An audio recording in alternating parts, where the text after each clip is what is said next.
ही एक अद्भुत गवाही है, जिसे मैं जानती हूँ कि ये अद्भुत गवाही है। और पिछले एक 30 तारीख से 31 तारीख से मेरी थोड़ा तबीयत खराब थी। मुझे वायरल हो गया था और उसके बाद में थोड़ा सा मेडिसिन वगैरह लेती रही, पर मेरी खांसी वगैरह और मेरे घर में उसी समय व्हाइट वॉश चलने लगा। और मेरी तबीयत अचानक एक दिन बहुत ज्यादा खराब हो गई, बहुत ज्यादा। कंटिन्यूशन में 2 घंटे तक लगातार खांसते रहना मेरे लिए एक मैं अपने आप में समझ नहीं पा रही थी कि ने कंटिन्यूशन में मैं खांसती चली जा रही थी, और उसी बीच में 10-12 बार मेरे को वॉमिटिंग भी हो गई। और ऐसे कर करके और मैं बहुत ज्यादा बिल्कुल अ, मेरे सांस नहीं ले पा रही थी, मेरी सांस नहीं आ रही थी। और मैं बहुत ज्यादा परेशान होने लगी। मैंने कहा कि मुझे ऐसा लगने लगा कि मैं अब शायद नहीं बचूंगी। और इसके पहले मुझे एक बार ऐसा हो गया था कि मुझे मेरा बीपी बहुत ज्यादा हाई हो गया था, और मुझे वही तकलीफ मुझे मैं महसूस हो रही थी कि मैं उसी तरह की तकलीफ है। पर जब मेरी बेटी ने मेरा बीपी लिया तो मेरा बीपी बहुत ज्यादा लो था। और मैं समझ नहीं पा रही थी कि मैं क्या करूं। 9 बजे करीब मैं डॉक्टर के पास गई, डॉक्टर से मेडिसिन लेके आई, पर कोई फर्क नहीं पड़ा मुझे। 11 बजे तक हम लोग इसी उसमें रहे कि हम क्या करें। 11:30 बजे करीब मैं जब बिल्कुल मुझे ऐसा लगने लगा कि मैं अब नहीं बचूंगी, अब मैं बिल्कुल मैं दुआ भी करने लगी कि प्रभु मुझे अगर आप मुझे अपने साथ लेकर के जाएंगे तो। और ऐसे ऐसे ख्याल मेरे अंदर आने लगे कि मैं नहीं बचूंगी, और मैं अपनी बेटी से ऐसे बात करने लगी। अचानक मैंने बोला, मैंने कि तुम सीमा दीदी को प्रार्थना तुम फोन करो और सीमा दीदी मेरे लिए प्रार्थना करेंगी। मैंने अपनी बेटी से बोला। और मेरी बेटी ने तुरंत सीमा दीदी को प्रार्थना करी। सीमा दीदी सो रही थी उस समय, और उन्होंने फोन उठाया और एक शब्द जो उनने बोला, और उस शब्द से जब उन्हें प्रार्थना कर रही थी सीमा दीदी, तो उन्हें ये शब्द बोला, अनीता का शरीर परमेश्वर का मंदिर है और उसे कुछ नहीं हो सकता। और जब उनने बोला तो मैंने अपने अपने आप में मैंने सोचा कि मैं कैसे भूल गई कि परमेश्वर, मेरा शरीर जो है परमेश्वर का मंदिर है। और इस चीज को मैंने पकड़ लिया। और इसके बाद भी मेरी तबीयत बहुत ज्यादा खराब होती गई, मेरी बेटी नहीं मानी। 12 साढ़े 12 बजे मुझे डॉक्टर के पास ले गई। 2 बजे डॉक्टर ने मुझे देखा और उनने बोला कि तुरंत इनको किसी भी बड़े हॉस्पिटल में एडमिट कर दो, क्योंकि इनका ईसीजी पूरा गड़बड़ है और उनका ब्लड शुगर बहुत हाई है। जबकि मुझे दोनों चीज कुछ नहीं है, ना मुझे बीपी की कभी शिकायत रही, ना कभी कभी मुझे ब्लड शुगर था। और जब ऐसा सब कुछ होने लगा, मेरी बेटी घबराने लगी, और मैं उसके चेहरे से देख रही थी कि ये बहुत ज्यादा विचलित है। और मैं उसको बाहर बुलाई और मैंने बोला, बेटा मुझे घर ले चलो। उसी समय डॉक्टर ने जो फर्स्ट एड मुझे दिया था, मेडिसिन वगैरह और जो इंजेक्शंस वगैरह लगाए, मैंने बोला तुम मुझे घर ले चलो। और क्योंकि मैं कंटिन्यूशन में प्रार्थना कर रही थी, प्रभु मुझे माफ करिए, क्योंकि मैं इस वचन को 10 बार पढ़ी हूँ, हजारों बार पढ़ी हूँ बचपन से, और मैं ये भूल गई कि मेरा शरीर जो है वो परमेश्वर का मंदिर है। क्योंकि यीशु मसीह ने भी हम लोग हमेशा पढ़ते हैं इस बात को कि उसका लहू हमारे शरीर, उसने अपने लहू से हमें खरीदा हुआ है। और मैं इस बात को मैं सोचने लगी, उस दिन से मेरा जीवन जो है, मैं इसके पहले मेरा जीवन समर्पित था पर प्रभु में, पर उस दिन से मेरा विश्वास इस बात के लिए और ज्यादा गहरा होता गया कि हम वचन को पढ़ते हैं, उसे मानते भी हैं, और सब कुछ उसके वचन पर हम चलने की कोशिश भी करते हैं, पर उस वचन को हम अपने जीवन में स्वीकार नहीं कर पाते। क्योंकि जब हम क्लेम करते हैं कि हमें ये चीज हो ही नहीं सकती, क्योंकि मेरा शरीर परमेश्वर का मंदिर है, जब उसने ये शब्द कह दिया हमारे जीवन के लिए, तो ये बहुत बड़ी बात है कि वो जो मेरे जीवन में ये सारी चीजें आ ही नहीं सकती। और उस दिन से लेकर के आज तक मैं आपके सामने बैठी हूँ। उस दिन से ना तो मुझे कोई हार्ट की प्रॉब्लम है और ना मुझे कोई शुगर की प्रॉब्लम है।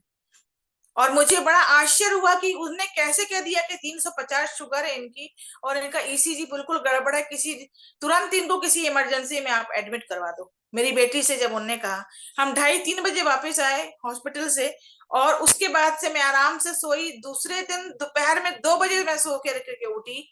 क्योंकि उनने शायद हो सकता था मुझे ऐसा इंजेक्शन लगाया होगा नींद का।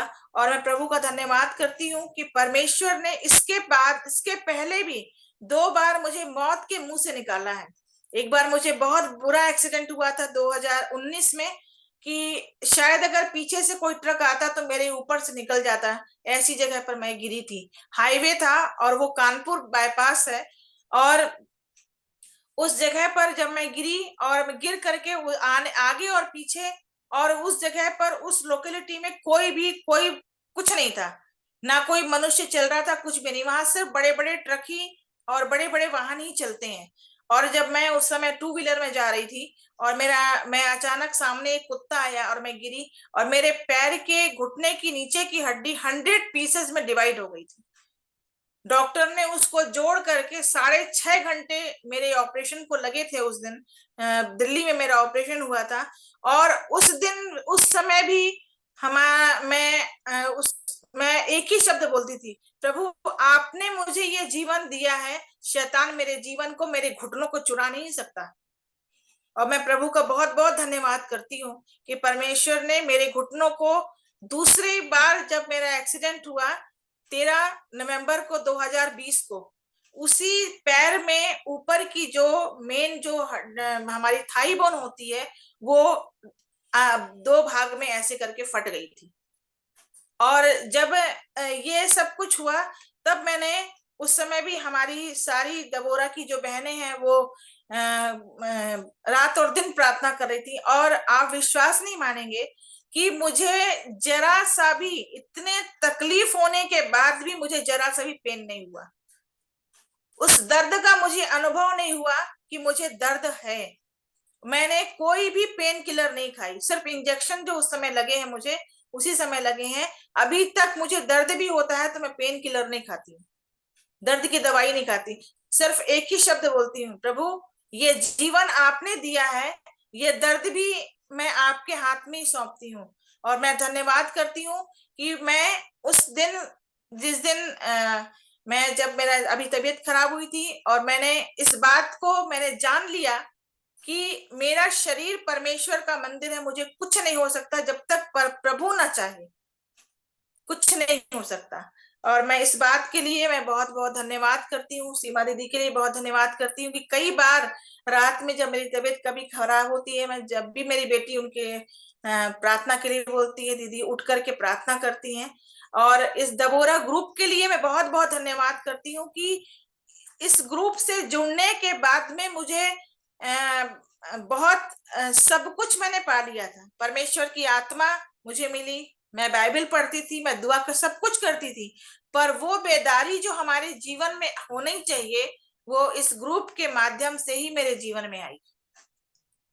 जुड़ने के बाद हर दिन हम जुड़ते हैं, हर दिन हम प्रार्थना करते हैं, और हर दिन कुछ ना कुछ ऐसी बातें हमारी बहनों के साथ में आपस में जो घटती हैं, जो हम लोग रोज सुबह और शाम को जो जो जो एक दूसरे के साथ शेयर करते हैं, उससे हमारे जीवन में हमको एक एक नई मजबूती मिलती है, एक नई सामर्थ्य दिन पर दिन मिलती है, और एक नया उत्साह हमारे जीवन में आता है कि परमेश्वर हमारे जीवन में किस तरीके से होता है। और जितने लोग नहीं जुड़ पाते हैं उनसे मैं यही कहूंगी कि आप भी जुड़ करके और चेक करके देखिए कि वो रात का समय कितना सुहावना होता है, कितना अच्छा होता है वो समय। और इसके बाद में जो परमेश्वर हमसे रात में जो बातें करता है और पूरे दिन, दूसरे दिन हमको संभाल के रखता है, वो क्या ही आश्चर्य की बात है हमारे जीवन में। और प्रभु का बहुत बहुत धन्यवाद करती हूँ मैं। और अपने सारी बहन, दबोरा की सारी बहनों का मैं बहुत धन्यवाद करती हूँ कि हर समय, हर दिन हमारे लिए, एक दूसरे के लिए जो हम लोग प्रार्थना करते हैं, उसके लिए मैं प्रभु का बहुत बहुत लाखों लाख धन्यवाद करती हूँ। हालेलुया, परमेश्वर का धन्यवाद। और वही है हमारे आंखों को आंसू बहाने से बचाता है, हमारे पैरों को ठोकर खाने से बचाता है। बहुत सी बातों को मैं कह सकती हूँ, समय बहुत तेजी से जाता है और फिर इजाजत नहीं हो पाती है, पर सारी महिमा परमेश्वर को मिले। और एडलीना सिस्टर, यदि आप फ्री हैं तो आपको मतलब एटीज हैं, हाँ, तो आप दे सकती हैं, उसके बाद हम वचन में जाएंगे। इंदौर से हैं सिस्टर एडलीना। मेरी आवाज आ रही है? जी जी जी, आ रही। जी जी। प्रेज द लॉर्ड, प्रभु में सबको। और मैं भी धन्यवाद करती हूँ परमेश्वरता का कि आप सबके ग्रुप से मैं जुड़ी हुई हूँ। और हर बार तो मैं नहीं जुड़ पाती हूँ, बिजी से मैं कई बार नहीं जुड़ पाती हूँ, पर मेरी इच्छा बड़ी रहती है कि मैं जुड़ूं। और अब मैं एक प्रेयर रिक्वेस्ट देना चाहती हूँ कि आप लोग मेरे लिए प्रार्थना करिए कि प्रभु मुझे सामर्थ्य दे और जैसा वो चाहता है वैसा मुझे अपनी इच्छा के अनुसार चलाए। आप सबका धन्यवाद।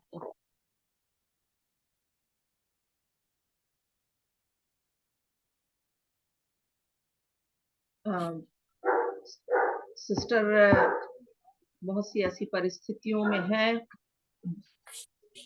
कि हम कई बातों का अंदाज नहीं लगा सकते, लेकिन परमेश्वर सब कुछ देखता है और प्रभु अनुग्रह देता है कि वो कई बार बहुत गहराई से गहरी बातों में हम आपस में बात करते हैं, तब हमें समझ में आता है कौन कितनी कठिनाइयों में है। और हमें आसानी से जब वचन मिलता है तो कई बार हम ऐसे ही जुड़ जाते हैं या हमारी कोई तैयारी नहीं रहती है, लेकिन कुछ लोग खोजते रहते हैं। प्रभु का धन्यवाद। इस समय बहन जैस्मिन किरण हमारे साथ में है, जो कटनी से है, और आप बैंक में एक अच्छे पद पे रह करके उन्होंने सेवाएं दी हैं स्टेट बैंक ऑफ इंडिया में। और कटनी में हम बचपन से ही एक दूसरे को जानते हैं, हमारे पड़ोसी रहे, हमारे माता पिता के साथ में उनके माता पिता और सब हम प्रभु में एक हो करके आराधनाओं को करते थे। परमेश्वर का धन्यवाद कि आज वो हमारे बीच में, और इस ग्रुप की भी एक वो सदस्य हैं, और अभी उनके बच्चे हैं, परमेश्वर ने आशीषित किया है, और रिटायर होने के बाद में वो पूरी तरह से फ्री हैं। आज हम उनके द्वारा परमेश्वर का वचन को सुनेंगे और हम उनका दबोरा ग्रुप में आज एक वक्ता के रूप में स्वागत करते हैं। जी, अनम्यूट कर लीजिए ना।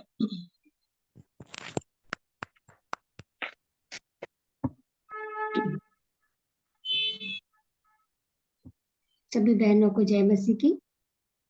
मैं परमेश्वर का धन्यवाद करती हूँ इस समय के लिए जो उसने हमें दिया कि हम आप सब बहनों के साथ मिल करके परमेश्वर की हम स्तुति और बड़ाई करने पाए। और मैं ईश्वर का धन्यवाद करती हूँ इस सुंदर समय के लिए, इस दबोरा ग्रुप के लिए, परमेश्वर ने मौका दिया कि मैं इस समय आप लोगों के साथ जुड़ सकी। मैं ईश्वर का, जैसे कि आप लोग मुझको जानते ही हैं बचपन से, मैं अनीता सिस्टर को और अंजू दीदी को और भी बहनों को मैं बचपन से जानती हूँ। और जैसा कि अभी सीमा बहन ने बताया कि मैं कटनी से हूँ और मेरा नाम जैस्मिन किरण है। पहले मैं हारलैंड थी और हम लोग बचपन से एक दूसरे को बहुत अच्छे से जानते हैं। हमारा मैं एक ऐसे परिवार में पैदा हुई जहाँ पर कि पूरा मसीही वातावरण था। हमने बचपन से परमेश्वर के वचनों को जाना, समझा और बड़े बड़े आश्चर्य कर्म हमने देखे अपने जीवन में, हमने दूसरों के जीवन में। परमेश्वर ने बहुत सारे आश्चर्य कर्म दिखाए, हम ईश्वर का धन्यवाद करते हैं। मैं अपनी एक गवाही, वैसे तो हमारे जीवन में बहुत सारी गवाहियां हैं, परंतु मैं अपनी गवाही के साथ अपना ये वचन को जानने से पहले मैं गवाही देना चाहूंगी। मेरे जीवन में एक बहुत 2002 की बात है। मैं आंखों के सामने मेरे को ऐसा लगता था जैसे कि भुनगे छोटे छोटे से आ गए हैं, और मैं अपनी आंखों को मलती थी, उसके बाद भी मुझको लगता था कि नहीं वो जा नहीं रहे हैं। फिर आंख जब बंद किया तो पता चला कि वो आंख के अंदर मेरे को ऐसे भुनगे से दिख रहा है। तो एक स्पॉट सा मेरी आंखों के आगे आ गया था और धीरे धीरे वो बढ़ने लगा था। फिर मैंने डॉक्टर को दिखाया, सारे डॉक्टर्स को जब देखे उन्होंने, तो उन्होंने देख करके वो दवाई डालते थे, आंखों में तेज रोशनी डालते थे और कुछ समझ ही नहीं पा रहे थे उन लोग भी कि मेरे को क्या हो रहा है। लेकिन वो धीरे धीरे स्पॉट मेरे बढ़ने लगे। और जितने कटनी में डॉक्टर्स हैं, जितने भी आई स्पेशलिस्ट हैं, सबों को मैंने दिखाया। और एक बार क्या हुआ कि अचानक से मैं जब देख रही थी, धूप अच्छी तेज थी और सडनली मेरी आंख के आगे से पर्दा सा गिरा और मेरी आंख में एकदम अंधेरा छा गया। मुझे कुछ भी नहीं दिख रहा था, मैं टटोलने लगी और मैंने आवाज़ देकर अपने हस्बैंड को आवाज़ देकर चिल्लाया, और वो आए तो उन्होंने बोला क्या हो गया? मैंने बोला मेरे को कुछ भी नहीं दिख रहा है। फिर धीरे-धीरे वो पर्दा अपने आप सरकता चला गया और मेरे को दिखने लगा। फिर ये अटैक मेरे को 1-2 बार और जल्दी-जल्दी आने लगे। डॉक्टर्स ने कह दिया कि जबलपुर जाओ, डॉक्टर पांसे को दिखाओ। वो देखेंगे शायद नर्व में कोई प्रॉब्लम है, ब्रेन में कोई प्रॉब्लम है। जबलपुर गई, वहाँ पर सीटी स्कैन हुआ। सीटी स्कैन में भी ऐसा कुछ भी नहीं दिखा और डॉक्टर पांसे ने लिख दिया कि ऐसा कुछ भी नहीं है। फिर कटनी आई और वो अटैक इतनी जल्दी-जल्दी होने लगे, डॉक्टर्स ने मेरे को गाड़ी चलाने के लिए मना कर दिया था। फिर भी मैं चूँकि बैंक में थी और मैं हिम्मत करके ये प्रेयर करके निकलती थी, और जैसे ही मेरे को झिल्ली सी आने लगती थी आँखों के आगे, और मैं गाड़ी साइड में करती थी, बिल्कुल अंधेरा हो जाता था, कुछ भी नहीं दिखता था।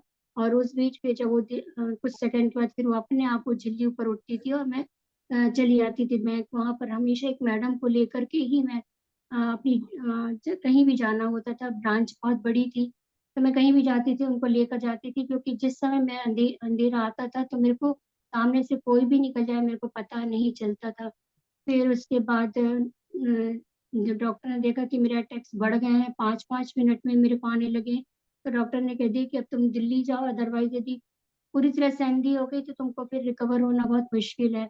और उन्होंने एम्स के मेरे को रेफ़र कर दिया। मैं एम्स में के लिए मेरा रिज़र्वेशन वग़ैरह सब कुछ हो गया। वहाँ पे मेरी बड़ी सिस्टर जॉयस है और हमारी नंद वग़ैरह भी सब लोग, हमारे इन-लॉज़ वहीं पर हैं। उन्होंने सबने मेरे को बोला कि नहीं तुम आ जाओ, हम यहाँ पर दिखाएँगे। सडनली 3 दिन पहले जाने के मेरे पता नहीं मेरे मन में क्या आया, मैंने कहा मैं नहीं जाऊँगी।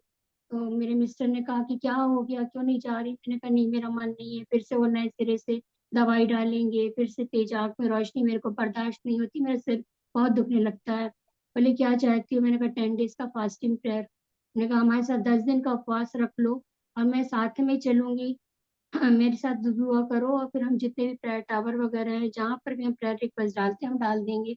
और फिर हम लोगों ने फास्टिंग प्रेयर रखा और उसके बाद जितनी भी जगह हमसे बन सकता था, जितने भी हम पास्टर्स को जानते थे, चर्चेज़ को, हमारे प्रेयर ग्रुप, सब जगह हमने रिक्वेस्ट डाला और उसके बाद फिर हम अपने प्रेयर में लग गए। धीरे-धीरे हमको नहीं पता वो अंधेरापन कब चला गया मेरी आँख के आगे से और मेरे को दिखने लगा। और उसके बाद मैं चश्मा लगाती थी, जो बहनें हमारी जानती हैं, बचपन से मैं चश्मा लगा रही थी और फिर मेरे को उसमें से भी दिखने में प्रॉब्लम होने लगी।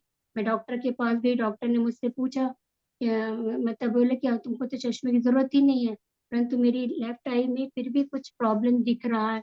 उन्होंने मेरे को जबलपुर में डॉक्टर मिश्रा के पास भेजा एक ओपिनियन लेने के लिए, कि सिर्फ दिखा कर के आ जाना, वो क्या बोलते हैं। जब मैं जबलपुर गई, उनको दिखाया तो उन्होंने बोला आपकी आँख में लेज़र से ऑपरेशन हुआ है। मैंने कहा नहीं, नहीं ऑपरेशन तो बिल्कुल नहीं हुआ। फिर मेरे को याद आया कि हम लोग जब प्रेयर करते थे सब लोग मिल कर के, तो परमेश्वर ने मेरी आँख का ऑपरेशन किया। परमेश्वर को बहुत धन्यवाद करती हूँ इस चीज़ के लिए। और फिर मेरी आँखों में चूँकि प्रॉब्लम था, मेरे को कटनी में डॉक्टर ने बोला शंकरन नेत्रालय जाने के लिए चेन्नई में। वहाँ पे हमारा अपॉइंटमेंट हुआ, मैं वहाँ पे गई तो उन्होंने बोला कि आपकी सारे इन्वेस्टिगेशंस में, उन्होंने बोला हम कल आपको बताएँगे, अभी हम लोग मीटिंग करेंगे शाम के समय, या फिर हम आपको कल रिपोर्ट बताएँगे।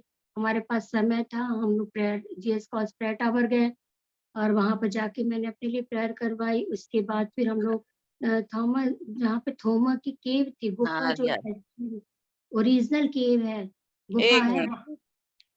हेलो, आवाज़ नहीं आ रही?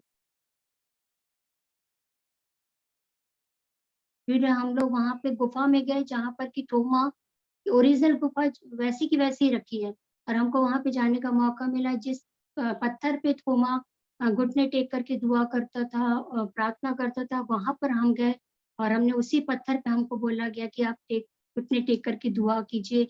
और हमने वहाँ पे घुटने टेका, दुआ किया और बहुत सुकून मिला हमको। वहाँ से फिर हम थॉमस माउंटेन भी गए, वहाँ पर हमने उस क्रॉस को देखा जो थोमा लेकर के आया था। लूका ने बनाया हुआ क्रॉस क्रॉस था, वो उसको भी हमने टच करके देखा और बहुत ही एक विचित्र अनुभव, एक खूब अच्छी सुखद अनुभव हुआ हमको लगा। फिर हम वहाँ से जब हम दूसरे दिन हम शंकरा नेत्रालय गए तो पता चला कि मेरी आँख में सिस्ट है, ऑप्टिक नर्व के ऊपर सिस्ट है और वो बढ़ेगी या नहीं तो, लेकिन पता नहीं छोटी-सी ग्रोथ दिखा रहे थे, जिसके कारण मेरी आँखों में धब्बे से दिख रहे थे। फिर उन्होंने मेरे को बोला कि मैंने कहा इसका ट्रीटमेंट क्या है? तो बोले कि रेडिएशन देना पड़ेगा। मैंने कहा उससे क्या बेनिफिट है? बोले 10% होप है, 90% नो होप है। आपकी पूरी तरह से आंख ब्लाइंड हो सकती है। मैंने कहा मेरा ईश्वर महान है, मेरे को कोई जरूरत नहीं है। मैं वैसे ही फिर कटनी आ गई वापस लौट करके, और जब मैं आई हूँ उसके 10 या 15 डेज के बाद ही वहाँ पे सुनामी आई। जिस बीच पे हम घूम रहे थे वहाँ पे सुनामी आई, लेकिन ईश्वर का धन्यवाद हो कि ईश्वर ने हमको हर एक परिस्थितियों से बचा करके हमको कटनी लेकर के आए। और मैंने बिना चश्मे के, और ईश्वर ने मेरे को इतनी अच्छी ताकत दिया कि मैंने पूरी नौकरी अच्छे से किया। और कंप्यूटर में आप लोग को पता है कितना स्ट्रेन पड़ता है, परंतु उसके बाद भी मेरे को कोई स्ट्रेन नहीं। आज भी मैं बिना चश्मे के रहती हूँ, और मैं बाइबल वगैरह सब रात में भी आराम से पढ़ सकती हूँ। ईश्वर का धन्यवाद करती हूँ इस गवाही के लिए। और मैं वचन में जाना चाहूंगी। मैं नहीं जानती कि वचन आज परमेश्वर ने मुझको क्यों दिया। शायद मेरे लिए ही ये वचन है, क्योंकि ऐसा लिखा है कि वचन दोधारी तलवार है जो सुनने वाले और बोलने वाले दोनों को काटता है। और प्रकाशित वाक्य 2:4 में यदि हम पढ़ेंगे तो वहां पे लिखा है कि तूने अपना पहला सा प्रेम छोड़ दिया है। पहला सा प्रेम, किस प्रकार का प्रेम परमेश्वर हमसे आज बताना चाह रहा है, कौन से प्रेम की बात कर रहा है। जबकि यदि हम उसके शुरू में पढ़ेंगे तो वहां पे लिखा है कि मैं तेरे परिश्रम को जानता हूँ, और तू किस तरह से मेरे लिए परिश्रम करता है, और तू मेरे लिए काम करते करते थकता नहीं है, सब कुछ है। परंतु उसके बाद में मुझे तेरे विरोध में ये कहना है, विरोध ये कहना है कि तूने पहले का सा प्रेम छोड़ दिया है। हम उन समय को, मैं उस समय को याद, जब मैं इस वचन को पढ़ रही थी तो मैं उस समय को याद कर रही थी जब परमेश्वर की आत्मा ने मुझको छुआ। जब मैं अनन्य भाषा से भरी तो मेरे को लगा कि मैं परमेश्वर से किस तरह से मैं बात कर रही हूँ। परमेश्वर ने मुझको अपने साथ बादलों पर उठा लिया, और मैं परमेश्वर, सिर्फ मैं और मेरा परमेश्वर, और हम इतना अच्छा लग रहा था कि मेरे और मेरे परमेश्वर के बीच कोई नहीं है, और वो परमेश्वर ने एक भाषा दिया जिसके जरिए मैं उससे बात कर रही हूँ। और जब मैं उसके बाद मेरे को जब भी मौका मिलता था मैं परमेश्वर से बात करती थी। और ये लगन, हम लोग जैसे सीमा बैठी, अंजू दीदी बैठी, हम लोग कन्वेंशन वगैरह में जाते थे, तैमूर कन्वेंशन में, इटारसी कन्वेंशन में, और एक लगन रहती थी कि हमको किसी भी तरह पवित्र आत्मा का दान चाहिए ही है। जब वहाँ पे हम लोगों को टेरी मीटिंग करते देखते थे, अनंत भाषण बातें करते देखते थे, तो एक लगता था कि नहीं हमको भी चाहिए। और एक उत्साह था जब हमको मिला ये पवित्र आत्मा का दान, तो हमको लगता था कि नहीं मैं सिर्फ ईश्वर से बातें करूं। और उसके बाद फिर हम हर जगह मतलब जो भी हमको मिलता था, हमको लगता था कि मैं उनको बताऊं कि हमको परमेश्वर ने एक ऐसी भाषा दिया है जिससे कि सिर्फ मैं और वो बातें कर सकते हैं और कोई नहीं समझ सकता। तो मैं एक वो उत्साह था, और उसके बाद वो धीरे धीरे हमारा उत्साह कम होता चला गया। हम नहीं समझ पाते कि ऐसा क्यों हुआ, परंतु यदि हम कोई यदि पढ़ देंगी यिर्मयाह 2:2, यिर्मयाह उसका 2:2।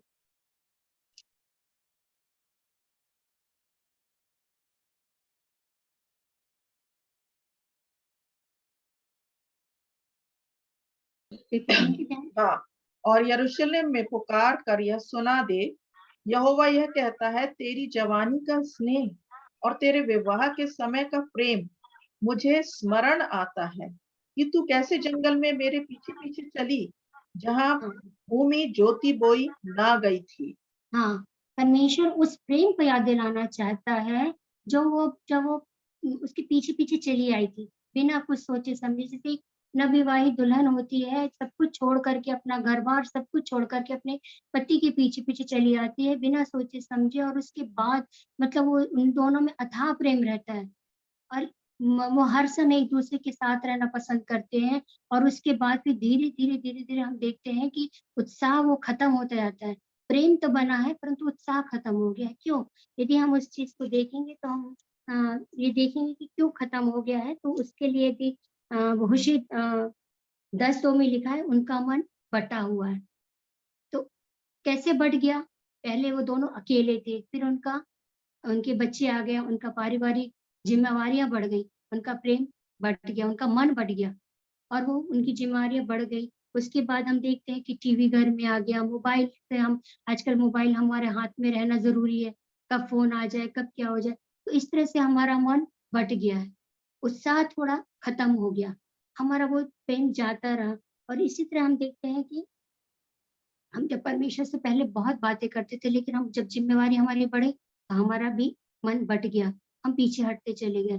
दूसरा क्या हुआ कि हम कैसे क्यों पीछे हट गए? मत्ती 24:2 में लिखा कि अधर्म के बढ़ने से बहुतों का प्रेम ठंडा हो जाएगा।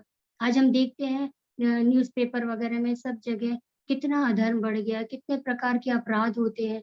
दुनिया में, और तरह तरह की बातें होती हैं हमारे जीवन में भी। यदि हम देखते हैं बचपन में, हम उस समय को देखते हैं जब से पिक्चर हॉल हुआ करता था, और जो लोग पिक्चर हॉल जाते थे, हम लोग भी कभी जाते थे।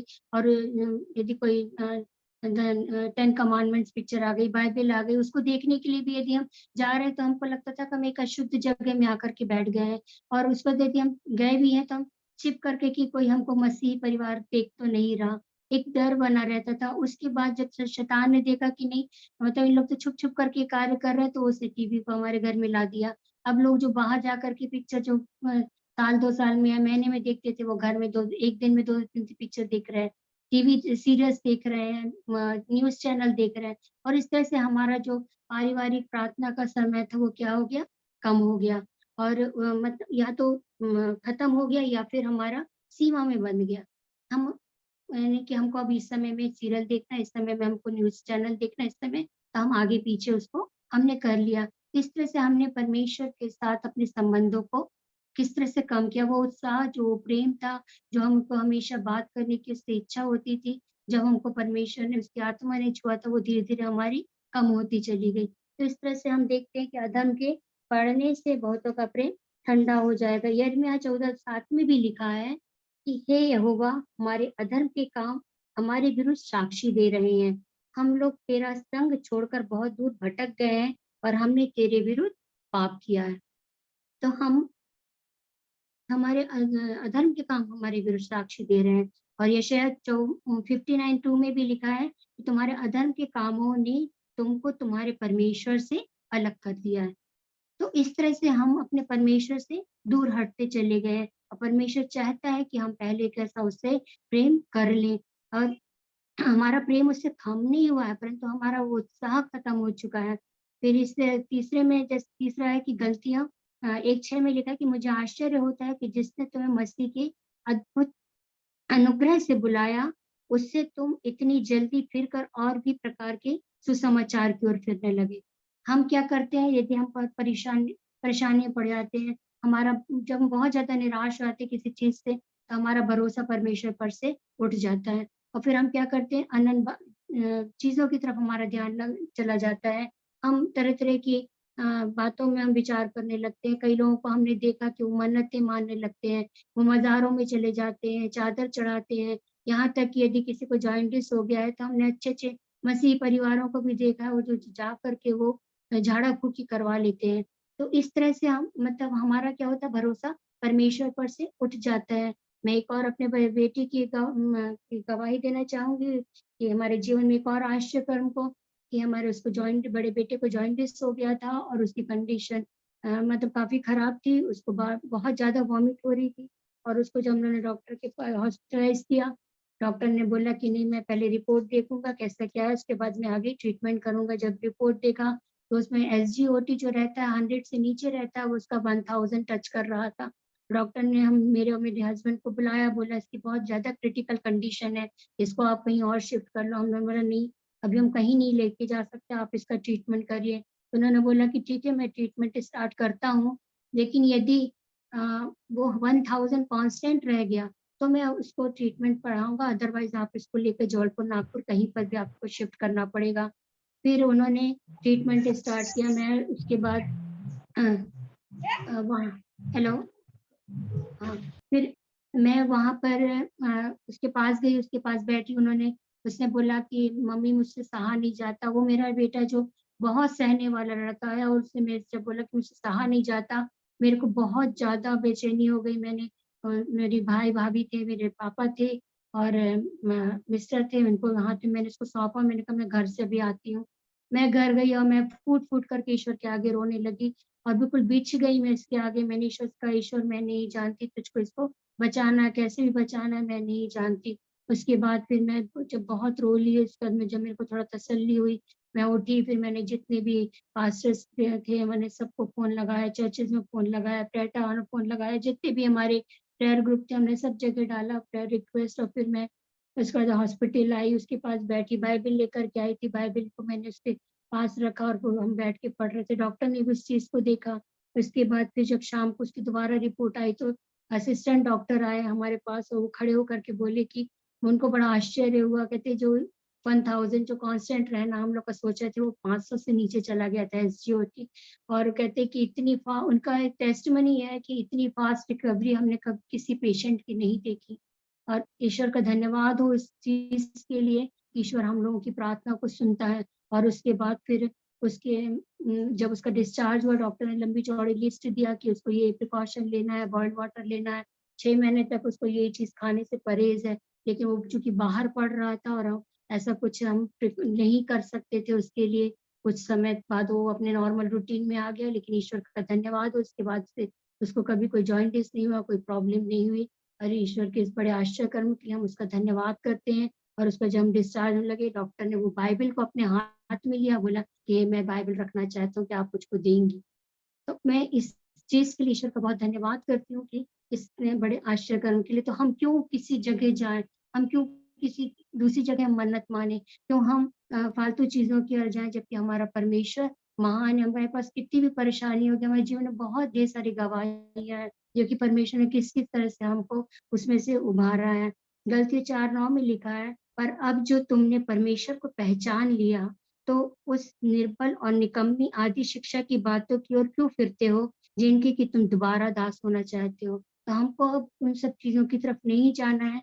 हम सबके जीवन में बहुत सारी गवाहियां हैं, आश्चर्य कर्म है। तो हमको परमेश्वर चाहता है कि हम उससे वैसा ही प्रेम करें जैसा वो हमसे प्रेम करता है। जैसा वो अदन की बारी में से आदम और हवा से बातें करता था और वो जाता था ठंडे समय मिलने, क्योंकि उसने उसको अपने स्वरूप में रचा था। उसे अपने हाथों से बनाया, अपने जीवन का सांस फूका था उसके अंदर, उससे बहुत प्रेम करता था। और जब उसका वो पाप में चले गए तो परमेश्वर को बहुत दुख हुआ। उसके बाद उसको हमेशा यही चाहता कि नहीं, वो हमसे बातें करे, वो हमारे निकट रहे। अभी भी वो यही बोलना चाहता है कि तुम मुझसे पहले कैसा प्रेम कर। अभी जब वो एक दुल्हन के रूप में वो हम लोग को लेने आ रहा है, तो वो चाहता है कि हम उसके साथ वैसा ही प्रेम करें। प्रकाशिता के 2:5 में वो एक बार फिर से हमको चेतावनी दे रहा है, बोल रहा है सुचेत कर कि तू कहाँ से गिरा है और मन फिरा।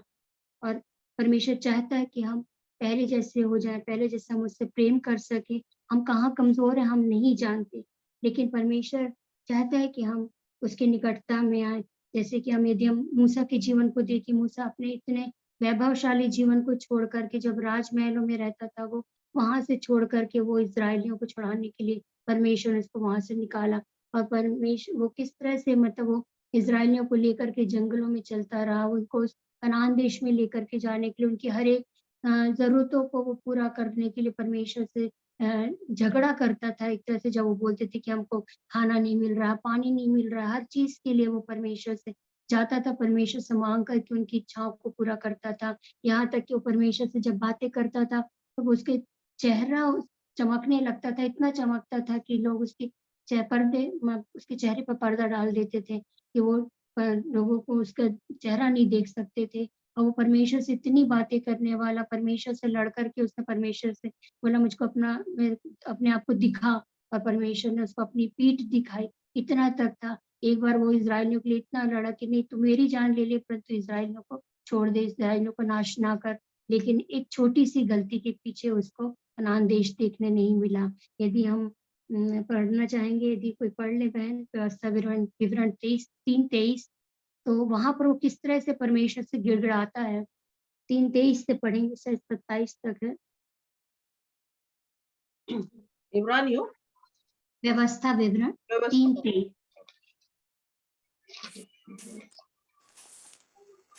उसी समय मैंने यहोवा से गिड़गिड़ाकर विनती की, हे प्रभु यहोवा, तू अपने दास को अपनी महिमा और बलवंत हाथ दिखाने लगा है। स्वर्ग में और पृथ्वी पर ऐसा कौन देवता है जो तेरे से काम और पराक्रम के कर्म कर सके। और आगे पढ़ लीजिए सिस्टर। इसलिए मुझे पार जाने दे कि यरदन पार के उस उत्तम देश को, अर्थात उस उत्तम पहाड़ और लबानोन को भी देखने पाऊं। परंतु यहोवा तुम्हारे कारण मुझसे रुष्ट हो गया और मेरी ना सुनी। किंतु यहोवा ने मुझसे कहा, बस कर, इस विषय में फिर कभी मुझसे बातें ना करना। पढ़ते जाऊं क्या? हाँ, और आगे भी लिखा है, तू यरदन पार न जाने पाएगा, है ना? उसी में आगे यदि हम देखेंगे तो परमेश्वर मतलब उसको बोलता है कि तू इस विषय में मुझसे बातें ही ना कर। मतलब कि परमेश्वर कितना रुष्ट हो गया था सिर्फ एक छोटी सी गलती के पीछे, जो कि पूरे यदि हम देखते हैं कि उसकी उम्र 120 वर्ष की होकर के वो उसकी डेथ हुई है, तो वो लगभग 80 साल तक वो परमेश्वर के साथ-साथ रहा, परमेश्वर का उसने पीठ देखी, परमेश्वर से बातें करता था। लेकिन इज़राइलियों के कारण ही उसने एक गलती करी और उसको परमेश्वर ने मतलब उससे बोल दिया कि तू कितना भी गिड़गिड़ा ले मैं तेरी नहीं सुनूंगा, और उसने उसके कारण उसको वही कनान देश में प्रवेश करने नहीं मिला। तो हम तो कितनी ज्यादा गलतियां कर लेते हैं, लेकिन परमेश्वर उसके बाद में हमको माफ करता है और एक बार फिर से मौका दे रहा है कि तू चेत करके कहाँ से गिरा और मन फिरा और पहले के समान हो जा। और उसके बाद यदि हम आगे देखेंगे तो वहां पर लिखा है कि एक बार फिर से यदि बोलता है प्रेरितों का काम 3:19 में कि मन फिरा और लौट आओ कि तुम्हारे पाप मिटाए जाए। और एक बार फिर से वो हमको मौका दे रहा है, एक बहुत प्यारा गाना है, आ मेरे बेटे लौट आ दुनिया की भीड़ में क्यों खो गया। तो ये गाना बहुत ही प्यारा लगता है कि सचमुच में हमको अपनी सांसारिकता से उठ करके हमको परमेश्वर के पास आना है, पहले जैसा जैसा परमेश्वर हमसे चाहता है कि वैसा हमको प्रेम करना है। और उसने यदि हम इसी के प्रकाशिता के 2:5 में देखेंगे तो वहां पर लिखा हुआ है कि यदि तू नहीं कर चेतेगा, एक सेकंड में पढ़ के आपको सुनाती हूँ प्रकाशिता के 2:5। तो वहां पे लिखा तो चेत कर कि तू कहाँ से गिरा है और मन फिरा और पहले के समान काम कर, और यदि तू मन ना फिराएगा तो मैं पास आकर तेरी दीवट को उस स्थान से हटा दूंगा। तो दीवट यानी हटना मतलब कि अंधकार हो जाना। और हम नेगेटिविटी की बात नहीं कर रहे हैं, क्योंकि हम सब बहनें बहुत अच्छी हैं और हम सबको जानते हैं कि किस तरह से उन लोग परिश्रम करती है परमेश्वर में, किस तरह से अपने आप को पूरी तरह से डिवोशन देती हैं। मैं इसका हृदय से धन्यवाद देती हूँ इस दबोरा ग्रुप के लिए। और यहाँ पर लिखा कि जो जय पाए, यदि हम साथ में पढ़ेंगे तो वहाँ लिखा जो जय पाए वह उसे उस जीवन के पेड़ में से जो परमेश्वर के स्वरलोक में है फल खाने को देगा। वो जीवन का पेड़ जो हम अदन की बारी में देखते हैं, जिसको कि फल खाने के लिए परमेश्वर मना नहीं किया था, परमेश्वर ने सिर्फ भले और बुरे के वृक्ष के फल को खाने के लिए मना किया था। जीवन के वृक्ष के लिए परमेश्वर ने मना नहीं किया था, परंतु उन लोगों को शैतान ने भड़का करके भले बुरे का फल खिलाया। जीवन के वृक्ष की बात ही नहीं किया पेड़ की उसने। और वही जीवन का पेड़ के फल का परमेश्वर चाहता है कि हमको मिले। और वो जीवन के वृक्ष के लिए यदि हम पढ़ेंगे तो बहुत अच्छा वर्णन है प्रकाशित ये यहेजकेल 47:12 में और प्रकाशिता के 22 से 1 से 2 में आप लोग बाद में पढ़िएगा। बहुत ही अच्छा कि किस तरह का वो जीवन का पेड़ है। और मतलब परमेश्वर उसमें 12 प्रकार के फल लगते हैं, 12 महीने फलता है वो। और यहाँ तक कि उसके पत्ते से लोग चंगे जाते हैं। जब उसके पत्ते में इतना गुण है तो उन फलों में कितना ही गुण क्यों ना होगा। और उस फल में तो जीवन ही, क्योंकि उसका नाम ही वो क्या है, जीवन का पेड़ है। तो एक बार फिर से परमेश्वर चाहता है कि हम उस क्षणों को महसूस करें जब परमेश्वर की आत्मा ने हमको छुआ था। और परमेश्वर एक बार फिर से परमेश्वर हमसे वैसा ही प्रेम करना चाहता है। जब हमने पिछली बार ग्रेसी बुआ का सुना था तो उन्होंने भी उस चीज को बताया था कि श्रेष्ठ गीत में के बारे में वो हम लोग से बाद में बताएंगी। उन्होंने शायद श्रेष्ठ गीत 2 के बारे में बताया था, 2:15-17 आई थिंक ऐसा ही कुछ था कि किस तरह से परमेश्वर चाहता है कि हम उससे एकांत में मिले, एकांत में हम उससे बातें करें। लेकिन हम देखते हैं कि जब भी आप अभी देखिए, जब भी आप प्रार्थना करना चाहते हैं, आप अकेले भी बैठ के प्रार्थना करेंगे, कहीं ना कहीं कोई डिस्टर्बेंस आ ही जाता है। शैतान बिल्कुल नहीं चाहता कि हमारा लिंक परमेश्वर के साथ, कहीं कोई आहट की आवाज आएगी, कहीं कोई आ जाएगा, कहीं कोई डिस्टर्बेंस होगी। इवन रात में भी आप प्रार्थना करेंगे तो कहीं ना कहीं डिस्टर्बेंस हो जाता है और हमारा ध्यान भटकता है। आप ऐसे भी आप आजकल ऐसा हो गया है कि जिससे भी चर्चा करो वो यही बोलते कि हमारा कंसंट्रेशन नहीं हो पाता। हम जब भी बाइबल पढ़ते हैं, हम जब भी दुआ करते हैं तो हमारा लिंक टूट जाता है, हमारा ध्यान भटक जाता है। इवन हम चर्च में भी बैठे होते तो हमारा ध्यान कहीं ना कहीं चला ही जाता है और वो शैतान भटकाता है, क्योंकि शैतान हर जगह मौजूद है। वो तो ज्योति में सरदूत किनाए कहीं पर भी मौजूद हो जाता है। तो हमको बहुत ही सतर्क रहना है इस सब में, क्योंकि शैतान तो बिल्कुल नहीं चाहता कि हम परमेश्वर से बातें करें और वो हमको भटकाना चाहता है। लेकिन जैसा कि बाइबल में लिखा है कि परमेश्वर अपनी यीशु मसीह अपनी दुल्हन को लेने आ रहा है, तो हमको भी अपनी पूरी तैयारी के साथ कुछ उन 5 बुद्धिमान कुँवारियों के समान अपने आप को तैयार करना है और हमको उस दुल्हन की जैसे अपने आप को तैयार करना है कि हम उसके साथ जाने के लिए तैयार पाए जाएँ। क्योंकि जैसा प्रकाशित वाक्य 1:13 यदि हम पढ़ेंगे तो वहाँ पर लिखा है कि अब यीशु मसीह वो रूप नहीं है, जो यशायाह 53 में है कि वो एक बिल्कुल कोड़े खाया हुआ और बिल्कुल क्या नाम से कुचला हुआ उस टाइप का नहीं है। हमारा यीशु मसीह अब लंबा सा चोगा पहना है, उसने सुनहरा पटुका बाँधा है। यदि हम इसके 1:13 में पढ़ेंगे तो उसमें बहुत अच्छा वर्णन है यीशु मसीह के बारे में कि अब तो वो राजा है और हमको लेने आ रहा है, अपनी दुल्हन को वो लेने आ रहा है। उसके बाल भी उजले हैं, उसने श्वेत ऊन के श्वेत ऊन वरन पाले की जैसे उज्ज्वल है उसके बाल। वो बहुत ही सुंदर है, जो हमारा दूल्हा है वो बहुत ही सुंदर है और वो चाहता है कि उसकी दुल्हन भी वैसी ही सुंदर हो, परंतु अब वो न्याय के साथ आएगा।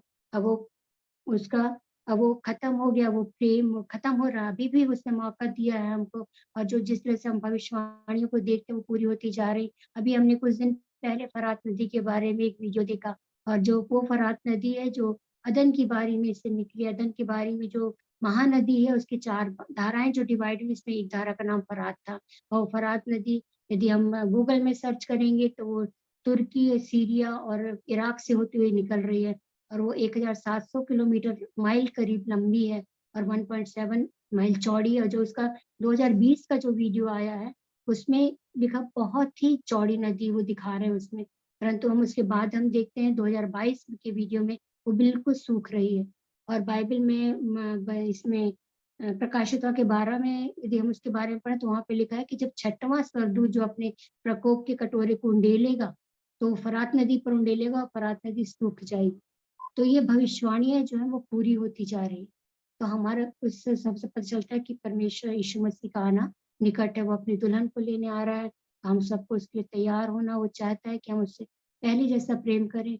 ये वचन मैं नहीं जानती परंतु किसके लिए, परंतु मैं अपने लिए मैं इस वचन को लेना चाहती हूँ क्योंकि मैं सचमुच में मेरा वो उत्साह, वो प्रेम जो परमेश्वर से पहले था, मैं उस चीज़ को याद करना चाहती हूँ वो कि मैं किस तरह से परमेश्वर से बादलों में बातें करती थी और मैं चाहती हूँ कि शायद और भी बहनें सब अपने आप को देख लें, एक बार परख करके देख लें कि हम कहाँ पे कमज़ोर हैं। मूसा को बिल्कुल एक छोटी-सी गलती के पीछे इतना बड़ा दंड भुगतना पड़ा, तो हमको तो पता नहीं क्या होता है यदि हम अनुग्रह के ज़माने में नहीं जीते। लेकिन परमेश्वर ने हमको अनुग्रह के ज़माने में दिया है।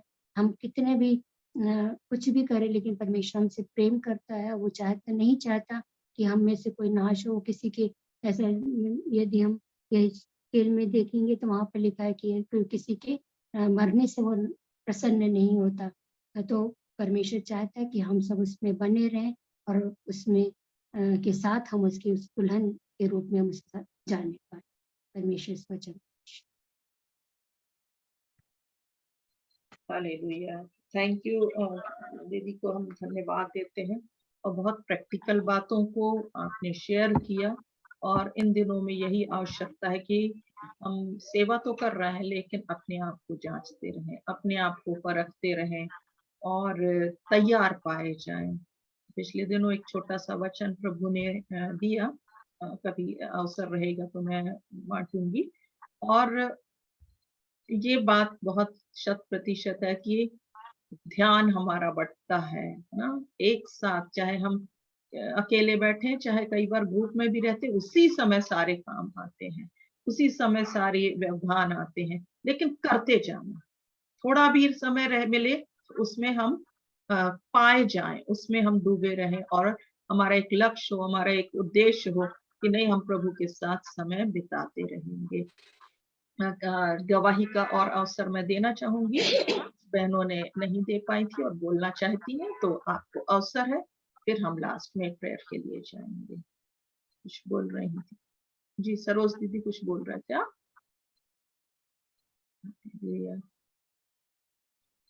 पिछली बार कई लोग बोल रहे थे कि हम गवाही नहीं दे पाए। आरती आप देना चाह रहे हो?